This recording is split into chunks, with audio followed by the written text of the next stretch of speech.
नक्कली डाक्टर, फर्जी उपचार, बिपी तिमिल सिन्हा भन्दै बारम्बार समाचार लेख्ने केही दलाल पत्रकारहरू छन्। मेडिकल माफिया र पश्चिमाहरूले खटाएका यी बुवासाहरूले बिपी तिमिल सिन्हाबाट खान नपाएपछि बेला बेलामा समाचार लेख्छन्। यो उहाँमाथिको मात्र आक्रमण होइन, सिङ्गो नेपाली आयुर्वेद पूर्वीय दर्शनमाथिको आक्रमण हो।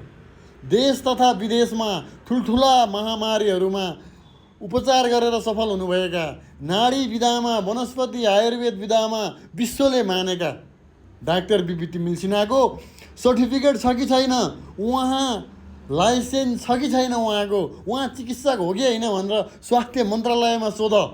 नेपाल आयुर्वेद चिकित्सा विभाग छ, त्यहाँ गएर हेर।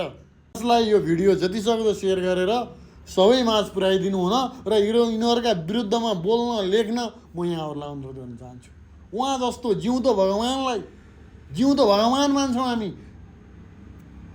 मेडिकलबाट फेल भएका, जीवन मरणका अवस्थामा पुगेका लाखौँ लाख बिरामीहरूलाई उहाँले जीवनदान दिनुभएको छ। देशदेखि विदेशसम्म उहाँको चर्चा छ। आज तिमीहरू उहाँको विरुद्धमा समाचार लेखिरहेका छौ आफ्नो पेट पाल्नको लागि। पत्रकारका नाममा कलङ्कहरूलाई सबैले गाली गर्नुहोला भन्दै म यहाँबाट बिदा हुन चाहन्छु। धन्यवाद।